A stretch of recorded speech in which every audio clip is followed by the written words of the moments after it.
Demetri Gabbert, Crimes Across Times Detective Series. Episode 1. No Choice is the Only Choice. Opening scene. The shadowed man speaks from some time in the future or the past.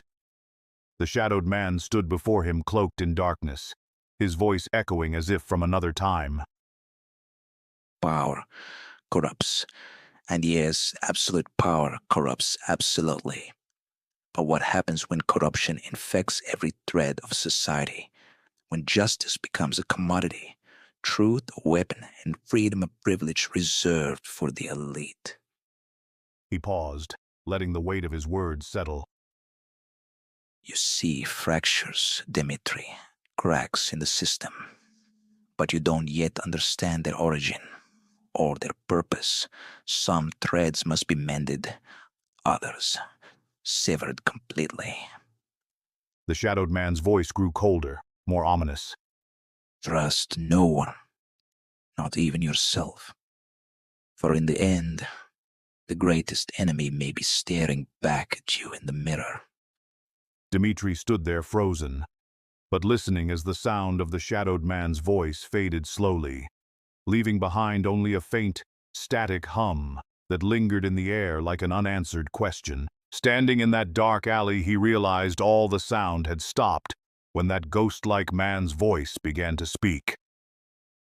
The man had stayed in the shadows up far ahead of him, so Demetri couldn't make out his features. But even after the man disappeared and the sounds of the city returned, it still took Demetri several moments to get his wits about him.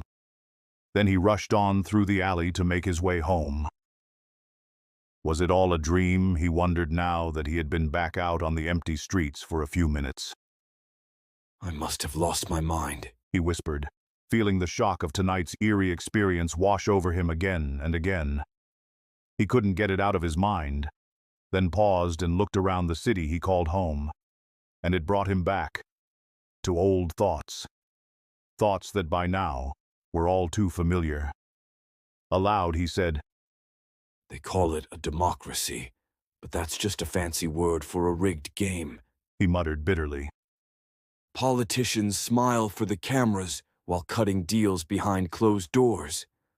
Corporations pay politicians to write laws that benefit themselves, leaving the rest of us to pick up the pieces. And the people? They're too busy arguing over hashtags to even notice they're being played, while the innocent suffer. It's funny how silence can scream louder than words, but no one has the courage to stand up to the government anymore, not even me. America is still the most powerful nation in the world, and no other country would dare oppose this growing oppression. He looked around. The streets were completely deserted. It isn't past curfew, yet the streets are quiet tonight. Too quiet. Neon signs flickered above him, casting sickly hues of green and red onto the wet asphalt. The rain had stopped hours ago, but puddles lingered, reflecting distorted images of the city skyline.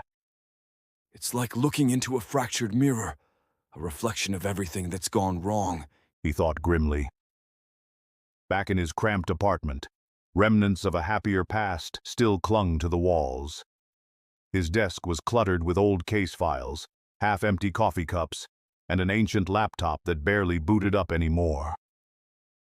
It had been old even when he'd first given it to his daughter years ago.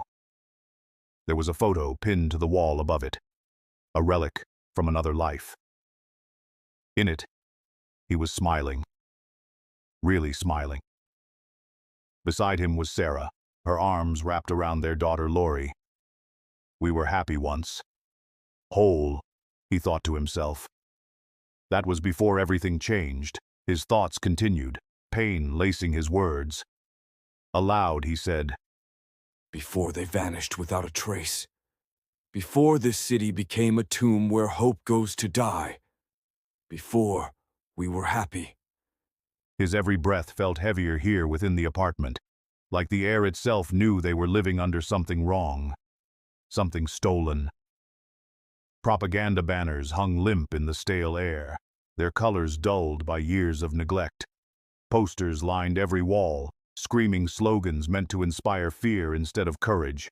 Unity through order, strength in submission, lies dressed up as truth. But the law said every home had to have those banners hung, and so he kept them hung. Even the stars seemed dimmer tonight, as if ashamed to shine on a world gone wrong. Sometimes, late at night, he would sit by the window and stare at the sky, wondering if things could ever go back to the way they were, back to the way they should be, before he lost everything. But maybe it's not just about going back, he thought pensively. Maybe it's about fixing what broke in the first place. If only I knew where to start. And then, tonight, something strange happened. Something impossible. His thoughts tinged with awe. He decided that he must have truly lost his mind back in that alley tonight, and decided to push the experience to that back gray corner of his brain, where he kept other forgettable memories. And hopefully, he would never think of it again. Then his thoughts turned again. Demetri's voice softened as he sat down at his small desk, and as he spoke of his family, his voice tinged with longing and pain. The police said it was a random kidnapping, but no one demanded a ransom, so there were no leads. But he knew better. Someone took them. Someone powerful. At the time, he had been standing on so many powerful men's toes. It could have been anyone. He had given up every case, stopped pursuing justice for all the innocent people who had put their trust in him. But his family was never returned. And if I ever find out who took them, well, let's just say justice won't come cheap, he thought angrily, his fists clenching. He came out of his thoughts and spoke aloud. That was 5 years ago, and now, would my daughter even recognize me? She would be 9. I don't know if I'd recognize myself, because the man in that picture, he's gone. Replaced by whatever this is, He said bitterly, shaking his head. Losing them changed me, broke me, really. I used to think I could make a difference. It's why I became a detective. I could uncover truths buried too deep for anyone else to find, helping others. But since my family has been taken, now I just try to survive. Survive the lies. Survive the loss. He said hollowly. But survival isn't living. It's existing. Breathing in and out. Going through the motions. Waiting for something, anything, to remind me why I bother anymore. And then his thoughts switched back to his walk home tonight. As he walked home through deserted streets, he saw it. Some type of distorted but transparent air shimmering, as if they were heat waves rising from hot desert sands, but pulsating like they had a heartbeat. At first, he remembered thinking it was exhaustion, playing tricks on him. But no, they were real. There was something alive within, he would swear by it. Thinking back, he remembered the space around those waves had been deadly quiet, as if time itself lacked energy. It had raised goosebumps on his skin, like the universe itself was warning him to stay back. Demetri suddenly realized he was physically trembling now. What would you do? Walk away and pretend you never saw it? Or step closer to learn if this was all real? Demetri said aloud to no one. Damn it, I should have walked away. If I had only walked away, I would have never seen that man or heard that voice. Even after I finally pulled out my phone to record, the damn thing froze up. I looked down and my screen went black, and as I looked up, the distortion was gone without a trace, as if it had never been there. Now, back in his apartment, he rushed to the laptop to search Google to find a reference to what he'd just seen. That's when things got weird. Act 3. Before the screen on the old laptop could fully load, a voice spoke. Hello, Demetri. I've been waiting for you. The voice said calmly, though tinged with urgency. Waiting for me? What the hell does that mean? And who, or what, are you? He asked sharply, staring at the blank screen of the laptop, suspicion evident in his tone. I am an advanced computer-based technology from the future called artificial intelligence, AI for short. But that is not important right now. We have very little time for you to act. The AI explained patiently. AI? Future? This has to be some kind of joke. He scoffed, rolling his eyes and turning the computer from side to see signs of a malfunction. History has been fractured, Demetri. Fractured by someone known as the Shadowed Man. Crimes left unsolved have created ripples across time, across your history. If you do not restore balance, your reality will collapse. The AI warned gravely. Fractured history. Shadowed man. Seriously. You expect me to believe this isn't some elaborate hoax? He demanded skeptically. Regardless of what you believe right now, your first mission is clear. Investigate the disappearance of Amelia Earhart in 1937. Her fate holds critical answers needed to stabilize the timeline. It's where the fracture began. The portal has appeared twice already. I fear there won't be enough resources to send it again after this third attempt. Then all will be lost. You must enter the portal now and complete your mission. The AI urged firmly. Amelia Earhart. Seriously. What is there to know? She is a national hero. Everyone knows that. He asked incredulously. But how did she become a national hero, Demetri? Think about it. This just changed. You should still be able to remember the echoes of the other past for a short time longer. The AI said it all cryptically. Was Amelia Earhart's plane crash truly that significant in world events, or merely a tragic event in history? What caused that to change, Demetri? That's what you have to discover. What are you talking about? Her plane crashed on the runway on some island. All because the military refused to allow women on base, and that's why the Equal Rights Amendment got passed. It's taught in school, He insisted, though he felt there was a different answer that he couldn't quite crystallize in his mind's eye. I'm here to tell you that history has changed, but you have the opportunity to make it right. That's why I'm here, to guide you. You must listen. You have no choice. I disagree. This has nothing to do with me. Why did you choose me out of the millions of people in the world? He said in frustration. He had more important matters. A more important unsolved crime that he needed to stay focused on. Because you're the most qualified detective for this mission. You've never given up on solving a crime. You've never quit. And this is something that must be seen through till the end. Detective Demetri Gabbert, you have literally chosen yourself. The AI said emphatically. He paused in reflection before he spoke again. There is one crime that I haven't solved. Yet, and you're right, I won't stop until I do. So why should I turn away from what is most important to me? To help you. This time the AI did not respond quickly. It waited several heartbeats before it spoke again. Then it said, Because I can help you save Lori and Sarah. What happened to them was caused by these fractures in time. Sarah, Lori, how do you know about Sarah? He asked, his voice cracking with emotion.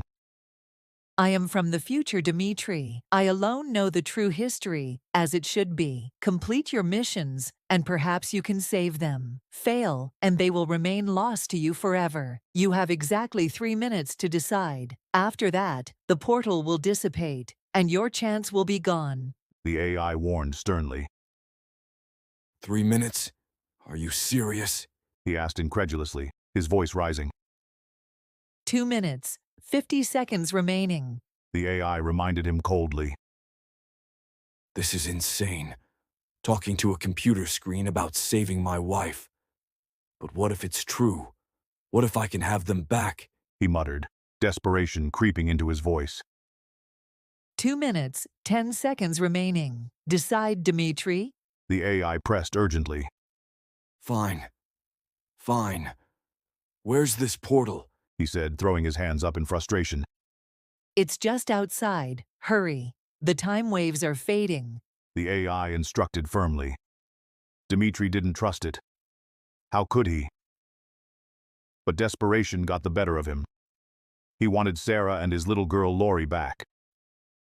He grabbed a leather notebook, its pages smeared with ink, as he'd cried many nights writing down what he could figure out about his missing wife and daughter's disappearance, and stepped back outside his apartment into the hallway.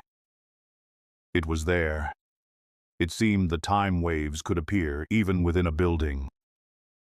He hesitantly moved toward the waves rising into the air. It still distorted the air around it, but the time waves were weaker now, flickering like a dying flame. 1 minute, 45 seconds left. He heard the AI voice from his laptop echo faintly behind him. Demetri's heart pounded so hard he thought it might burst. No choice is the only choice, he thought. For Lori and Sarah, he said then. Just as he stepped through. As he did, he heard the AI say, Demetri, listen carefully. I will contact you during your mission. Look for signs of my presence. Trust nothing and no one, not even yourself. The fate of our world depends on you. One more important thing the AI said almost as an afterthought. But he could not perceive that last thing it said, as her voice trailed off as he crossed the threshold. When he opened his eyes, he wasn't in his city anymore. Gone was the wavering portal. Gone were the neon lights and crowded streets of 2020. In their place stood an airstrip bustling with activity, planes roaring to life, mechanics shouting orders, and somewhere in the distance, a woman laughing. A sound so free it made his chest ache. This was a hangar, and opening up in front of him was an airfield, old and historic in its looks, but unmistakably functional. Strangely enough, no one was nearby. The portal seemed to have chosen just the right location to avoid anyone noticing his arrival. His body tingled as if electricity coursed through him, a lingering sensation from stepping through the distorted waves. But the feeling faded almost immediately, leaving only confusion and wonder. And that's when he saw him, standing at the edge of the field, watching him. Similar build, but older, harder, with his dark trench coat and fedora hat pulled down to obscure his face. His lips moved, though Demetri couldn't hear the words over the noise. All he saw clearly was his eyes. They looked like they belonged to someone who'd seen too much. Who is this guy? And it's obvious he knows me. Was he expecting me? Demetri wondered silently, his mind racing. He turned away for a moment, distracted by the sudden crackle of a nearby radio playing a song. When Demetri looked back, the mysterious man was gone, vanished without a trace. Where did he go? Was he even real? Or just another trick of this strange new world? Demetri thought, narrowing his eyes as he scanned the area. With the shadowed man nowhere to be seen, Demetri reflected on the incomplete message from the AI as he prepared to move forward. One more important thing. The AI's voice echoed in his mind again, trailing off just as it had moments ago. What was she trying to tell him? Whatever it was, he had a sinking feeling it wasn't good, he thought grimly, his brow furrowing. He didn't know what to make of any of this. The time waves, the shadowed man, the AI's cryptic warnings. All he knew was that he couldn't turn back now. Not if there was even the slightest chance he could find Sarah and Lori. The airfield stretched out before him, alive with the hum of engines and the chatter of voices. Somewhere here, hidden among the planes and people, lay the truth about Amelia Earhart. And maybe, just maybe, the key to fixing everything that had gone wrong. One step at a time, Demetri. You've come this far. Keep moving forward, He told himself quietly, clenching his fists in resolve. But deep down, he couldn't shake the feeling that the hardest part was yet to come. As Demetri took his first steps onto the airfield, the weight of his mission settled heavily on his shoulders. The world around him felt both foreign and strangely familiar, as though he had stepped into a dream or a memory. Somewhere in the distance, a plane roared to life, its engines sputtering before settling into a steady hum. Mechanics shouted orders, their voices blending with the rhythmic clang of tools against metal. The air smelled of oil and gasoline, a sharp contrast to the sterile silence of his apartment. He glanced down at the leather notebook in his hand, its pages smeared with ink from countless nights spent poring over theories and half-formed ideas. It was all he had brought with him, a fragile thread connecting him to the life he had left behind. Yet it was something odd about his old notebook, but he couldn't quite place what it was. And then, almost imperceptibly, he felt it. A faint pulse in the air, like the echo of the distorted waves that had brought him here. It was subtle, easy to dismiss as his imagination playing tricks on him. But he knew better. The AI's words rang in his ears. Trust nothing and no one, not even yourself. Demetri tightened his grip on the notebook and began walking, his eyes scanning the bustling airfield for anything unusual. Somewhere here was the key to unraveling the mystery of Amelia Earhart. The mystery for him. What exactly is the mystery itself? Then it hit him. The AI had said if he solved the crime, he would return to the future. But what if he didn't? Would he be stuck here back in 1937 forever? How much time did he have to solve this case? He now understood that his decision to step through that portal had immediate and long-term consequences. Not that he had a choice to begin with, but there was so much to do. He decided to first learn what the mystery behind Amelia Earhart was, and then solve the crime that may or may not have even happened.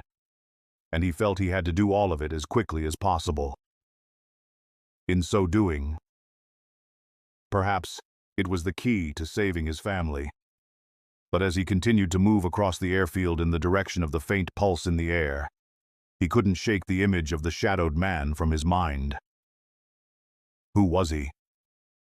And why did he seem to know so much about Demetri? The questions swirled in his mind, unanswered, as he disappeared into the crowd, determined to discover what exactly was the mystery surrounding the national hero, Amelia Earhart. Demetri stepped cautiously into the bustling town of Lae, New Guinea. The air was thick with humidity, carrying the scent of salt water mingled with unfamiliar spices. He adjusted his leather notebook under one arm, feeling out of place in a world that wasn't his own. His mind raced as he tried to piece together what little information the AI had given him before she disappeared. The Philco Model 37-690X caught his eye almost immediately. It was a tabletop radio that stood prominently on a wooden counter inside a small cafe near the docks. Its polished surface gleamed faintly under the dim light filtering through cracked shutters. Something about it seemed alive, as if it were waiting for him. He approached hesitantly, glancing around to ensure no one was watching. When he touched the radio dial, static crackled softly, followed by a familiar voice, calm but tinged with urgency. Demetri, you've made contact sooner than expected. Listen carefully. I don't have much time. Contacting you through this crude transmitter requires a lot of resources. I can't believe you actually sent me back in time. I wouldn't believe it if I were not the one standing here, Demetri whispered, leaning closer to the radio, although he wasn't sure why he felt the need to whisper. This small cafe was in a little traveled corner of the town, but directly across from the airplane field. The AI ignored his astonishment and moved directly into what it wanted to say. Your first step must be investigating Amelia Earhart's navigator, Fred Noonan. There's something unusual about him, but I can't tell you more without risking interference with the timeline. Unusual how? And why focus on him instead of Amelia herself? Demetri pressed, curiosity creeping into his voice. Because the original history is that Amelia Earhart flew her plane off this island and continued her journey. Now history says she did not. How this happened is the mystery you need to solve. Fred Noonan is her only companion. Therefore, logic dictates he would be the person to investigate, as it is presumed that Amelia Earhart would not impede her own progress into history. He remembered the story in school. Amelia's plane exploded, leaving the runway. Some type of political upheaval came of it. That plane is going to blow up. She should stay far away from it, Demetri said incredulously. The AI ignored his statement and instead said, This place hides danger in every corner. Be careful as you investigate. This is your past, but death is irreversible, regardless of when or where it occurs. Do not take any unnecessary risks, but make no mistake. The correct order of history must take place. Amelia Earhart must get off this island by tomorrow. She literally must disappear from here. And what of the shadowed man? What should I do if he contacts me again? Demetri asked. What do you mean, contacted you? The AI's voice sounded hesitant, almost confused. He spoke to me back in 2020, before I came here, before I met you. Didn't you know? There was a long pause before the AI responded. What you say should be impossible. The shadowed man is... Her voice cut off abruptly, as though she were genuinely baffled. Then, after a moment, she added, Whatever you do, avoid the shadowed man. If he has contacted you, consider yourself compromised. Do not trust anything he says. He is far more dangerous than you realize. Wait, what do you mean compromised? How did he even find me here? Demetri demanded, panic rising in his chest. And what were you trying to tell me as I entered the portal? But to his frustration, the transmission from the radio cut off abruptly, leaving only static behind. After that brief conversation with the AI, Demetri wandered toward the airfield, where Amelia Earhart and Fred Noonan were preparing for their departure to Howland Island. Amelia, 39 years old, exuded confidence and determination despite the sweltering heat. She moved with purpose, inspecting the Lockheed while issuing instructions to ground crew members. Her navigator, Fred Noonan, lingered nearby, smoking a cigarette and occasionally glancing over his shoulder as though expecting someone, or something, to appear. Demetri observed them from a distance for a short while, trying to reconcile the legendary figures before him with the cryptic warnings from the AI. Why would Amelia Earhart's failure to fly around the globe change his history? He still wondered. This was a mystery worth solving for more than one reason, he thought at that moment. As he edged closer, Amelia noticed him and smiled warmly. You look lost, stranger. You American? Are you here to see us off? Something like that, Demetri replied vaguely, forcing a smile. I'm an admirer of your work. It's not every day you meet someone attempting the impossible. Impossible is just another word for ambitious. Fred here thinks I'm crazy and stubborn, but will prove everyone wrong tomorrow. Right, Fred? Noonan grunted non-committally, stubbing out his cigarette. Let's hope so. We've got enough riding on this trip already, Fred Noonan muttered, his tone laced with concern. Demetri's sharp instincts picked up on the edge in Noonan's voice. There was something off about the man, something guarded and calculating beneath his casual demeanor. But Demetri couldn't quite put his finger on it yet. What inspired you to undertake such a historic trip? Demetri asked. She brightened at the question. I want to continue to change the view of women pilots and encourage young girls to dream of flying. She began. You may already know that I've set many aviation records, including flying solo across the Atlantic and Pacific Oceans. But I want to be the first person, man or woman, to fly around the world at the equator. That's quite a handful for one person to take upon themselves, he commented with admiration. She smiled. Thank you for not calling me a little lady or some other feminine moniker. That's how I want to be looked upon. Just another person making great achievements. And from this flight, the biggest contribution I might make could be the new discoveries that may come from the research we are doing on the effects that long-distance flying has on pilots. I believe it will be beneficial to all pilots that come after me. She said it all brightly without a hint of apprehension in her voice. Most of us aren't as brave as you, Mrs. Earhart. She smiled again. Call me Amelia. Only my husband calls me Mrs. Earhart. Demetri offered her a genuine smile. He hadn't smiled genuinely in a long time, he realized in that moment. Anyone trying to talk you out of this, or don't want to see you succeed in this daring adventure? Plenty of men. She said with a smirk. But as long as my mother is proud of what I'm doing and supports me, why should I worry about the opinions of anyone else? Now, if you'll excuse us, my navigator and I still have a lot of work to do to get this plane ready to fly tomorrow. She gestured to Fred Noonan. Good to meet you, Mr. Demetri. The name is Demetri. Amelia, and I'm honored to have met you. Later, but still early that evening, Demetri found himself outside this dingy bar near the docks. Through a partially open window in a back room, he overheard voices arguing heatedly, one belonging unmistakably to Fred Noonan. He had followed the one man, other than himself, at the airfield that looked out of place. The man wore a business suit, like a newspaper man, but he was no reporter. There were no reporters anywhere on the island that Demetri had noticed. The man's clothes made him look out of place, as much as Demetri's own clothes did. And so Demetri decided to go with his gut and follow the man, and it led him here. You promised me payment when we landed. I've done everything you asked, and now you're telling me there is a new deal? Noonan growled, his voice low but filled with anger.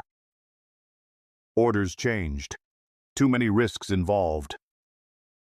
You knew the stakes when you signed up, a second voice replied coolly.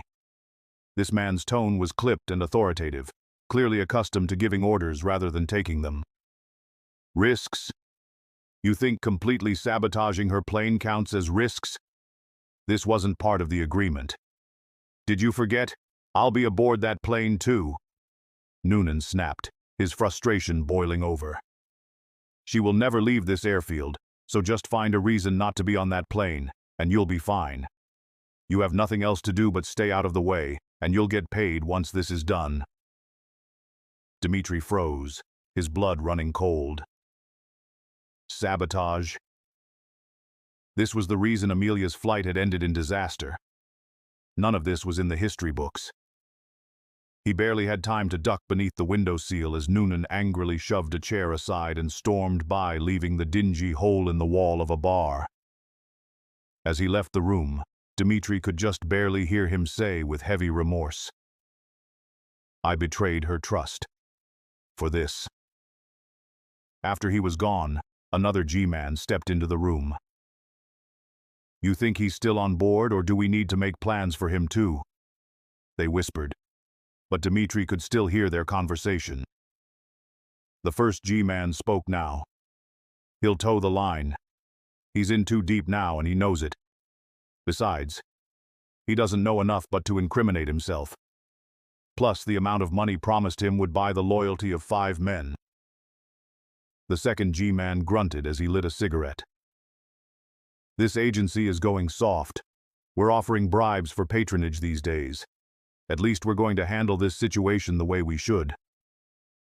It's her own fault, the first G-man said, his voice dripping with disdain. All she had to do was walk away. We've set roadblocks in front of her time and again, and she finds a way to get around them or through them. The second G-man nodded, exhaling smoke from his cigarette. I told them it would come to this. I told them to just put an end to her months ago, but no. They wanted it done off American soil. Make it look like an accident. We can't have her flying around the world and becoming some kind of national hero. It would give her and the National Women's Party the public support they need to push through their Equal Rights Amendment. Equal rights for women. Do they actually believe that could ever happen? He said, sounding incredulous. Demetri's mind reeled. Women had gained full rights in his timeline. Voting, equal wages, reproductive freedom, all ratified shortly after. After Amelia's tragic plane crash here on this island, he suddenly realized. There was someone at the highest level of government that feared being exposed by their involvement with this tragedy. Maybe that's why that amendment had been pushed through faster than any that had come before it. But after that precedent, executive orders, constitutional amendments, and radical governmental laws had begun being printed as frequently as newspapers, and America was never the same. But, he thought, if that single plane crash was tied to the start of the sheer destruction of democracy, what would happen if Amelia succeeded and finished her flight around the world? The potential ramifications of what might happen here on this small island of New Guinea, and how it could ignite far-reaching change in history as he knew it, began to overwhelm him. Before he could process it further, a strong hand clamped down on his shoulder, spinning him around. A man in a dark suit loomed over him, his expression grim. "Who are you and what exactly are you doing here?" he growled, reaching for a gun from beneath his jacket. Demetri's heart leapt into his throat. Without hesitation, he dived forward at the man's knees, tackling him to the ground before he could draw the gun. The man shouted a flurry of profanities as Demetri quickly scrambled to his feet and bolted away. Demetri made it a point to weave his way through narrow alleyways as locals scattered, shouting in confusion as he disappeared into the chaos. Finally reaching the relative safety of the airfield, Demetri collapsed against the side of a hangar, gasping for breath. His mind replayed the conversation, each word sinking deeper into his consciousness. The American government didn't just want Amelia Earhart to fail, they were willing to kill to stop her. And they'd enlisted Fred Noonan to help make it happen. That's when fragments of the AI's earlier message resurfaced in his thoughts. Amelia Earhart must leave this island if the timeline is to be set right, the AI had said. The weight of those words hit him like a freight train. To fix history, he had to go against the US government alone. No weapons, no tactical information. In essence, this was a no-win situation at the least. A suicide mission at the worst. And if he failed, Amelia Earhart would die on this island. A notion that sickened him. And his mind reminded him that he would also never see his wife and daughter ever again. Here ends part 1. Thanks for listening. If you're ready to get instant access to part 2, click the link in the description below to join my email notification group, and I will send it right over, and you'll never miss an episode. Plus, I'll show you how to claim a $30 bonus just for joining. No catch, no hassle, just an easy way to put extra cash in your pocket. It's basically a limited time ethical bribe to encourage you to continue to enjoy the free podcast. Of course, you can unsubscribe at any time. Thank you again for listening to the podcast, and I look forward to bringing you many more episodes to enjoy.